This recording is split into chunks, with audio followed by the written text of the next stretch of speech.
Barkley screens for Tony, give and go. 16 for Barkley. We felt the reverberations of that baby all the way up here. Fading down the middle, now they got it to him at the baseline. Fakes, goes inside and scores. How about that hands and body control? 63-41. Richmond really makes you pay. Oh, there goes Barkley. Look out for this one. Here comes Barkley. Oh, that is a thunder slam, they call it.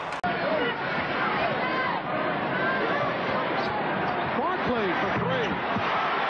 In very casual fashion. What's good, YouTube? It's your boy PapaSnaggur back with another video, and today we finally got episode 1 of the Barkley journey. Now, I'm not going to keep y'all too long in the intro.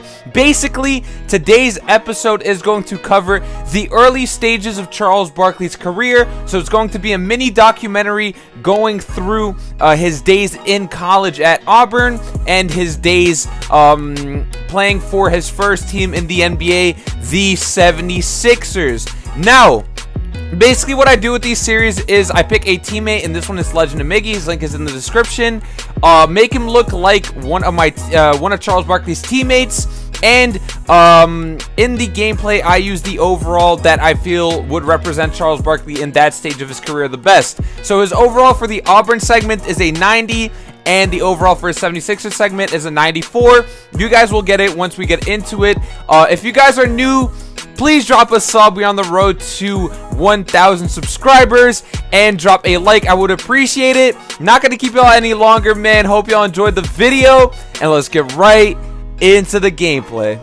So getting into the gameplay, we're going to start by talking about Charles Barkley's college journey. Now, Charles Barkley spent his college days in Auburn. As y'all see, I do have the custom Auburn jersey since I am an E2. If you guys do want to make that jersey, here is the gamer tag. Y'all can look it up on if you guys are an Elite 2 and are interested. The gamer tag is Worryz T5, but that is besides the point. Shout out to Worryz, by the way. Charles Barkley spent 3 years at Auburn from 1981 to 1984. He spent his high school days in Leeds, Alabama, at Leeds, Alabama High School, I believe it was called.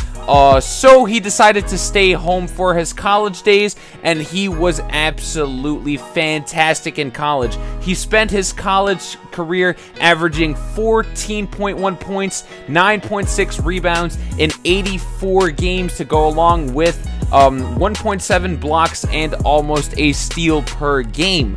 Not only was Charles Barkley a beast on the court during his college days, though, but he was also one of the fan favorite players. Growing up, Charles Barkley was always a little bit overweight, and he got a little teased for it, man.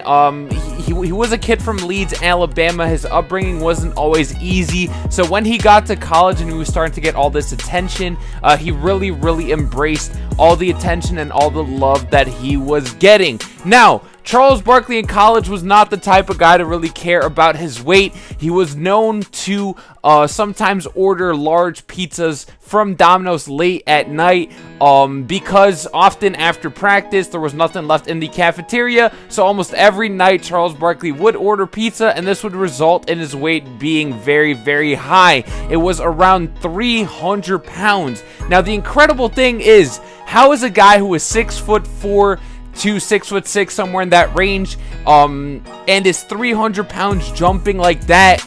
It was absolutely ridiculous how explosive he was, despite the fact that he was very overweight, and the crowds found it absolutely amazing to watch him. I don't know if y'all have seen highlights from his Auburn days, but if y'all do want to go check those out, I highly recommend it, man. He was super explosive, a very electric player, a very fun player to watch. Notably in his only March Madness game versus Richmond, despite them having lost, there were some highlights in that game that truly showcased the dominance of Charles Barkley. Now, despite him not having the most team success at Auburn, he was still considered as one of the top prospects in the 1984 draft class. The summer of the draft, there was the 1984 Olympics, and Charles Barkley went to that training camp and absolutely dominated. In a training camp where there were guys like Michael Jordan, Sam Perkins, and a lot of guys like that. He outshined everybody who was considered as the best player at that Team USA training camp. But the surprising thing is that he was the first to be cut, to everybody's surprise, because he was showing lack of interest, lack of work, and all that kind of stuff. But he said that that didn't really bother him. He didn't really want to play in the Olympics that summer.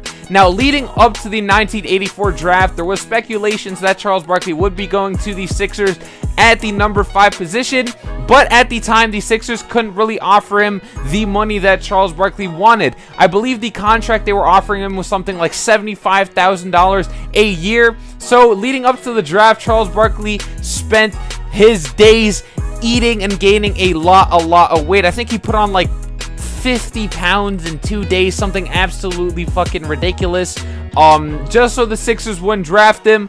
But as we know, history unfolds itself, and he does get drafted by the 76ers, but the 76ers were able to make a couple trades to get him a contract, which was worth, I believe, $2 million for 5 years, so something a little bit more interesting.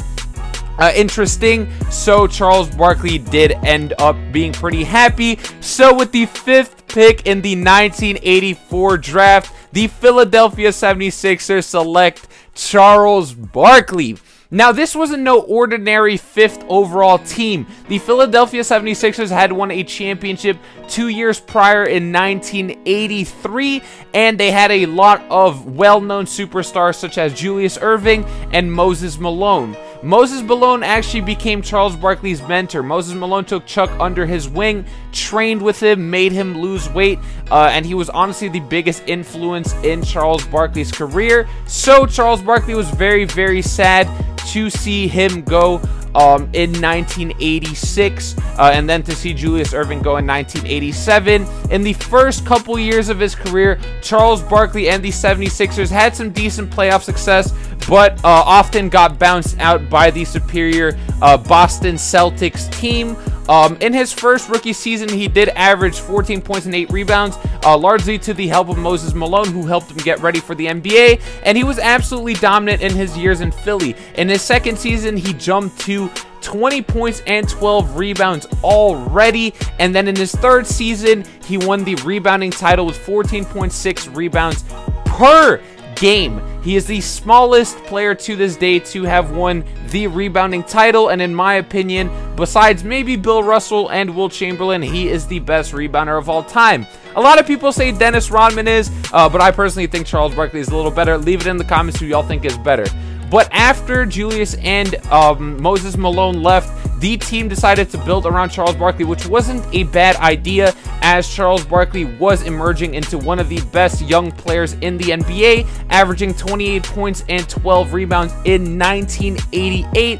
But the 76ers, just like the Cavs when LeBron was there originally, had a lot of trouble surrounding Charles Barkley with the talent that he needed. So Charles Barkley had a hard time going through Michael Jordan and the Chicago Bulls, because the only all-star he really had during that stretch was Hershey Hawkins, and Hershey Hawkins was only an all-star for 1 year. And let's be honest, to win a championship, if your only real help is Hershey Hawkins, I mean, Hershey Hawkins is good, but that is definitely not enough. So Charles Barkley was starting to become a little bit miserable in Philly, and this is where we are going to wrap up the first episode of the journey. I hope y'all enjoyed learning about Charles Barkley's days in Auburn and Philly. In the next episode, we're going to be covering his days playing for Team USA and the whole transition from Philly to Team USA to the Phoenix Suns and Charles Barkley's prime. I hope y'all are excited for the next journey video. As we wrap up this video, y'all can see Charles Barkley's dunking on everyone, bro. This build is crazy. Link in the description for the build video. As y'all see, he will ice it with a nice little three-pointer right here.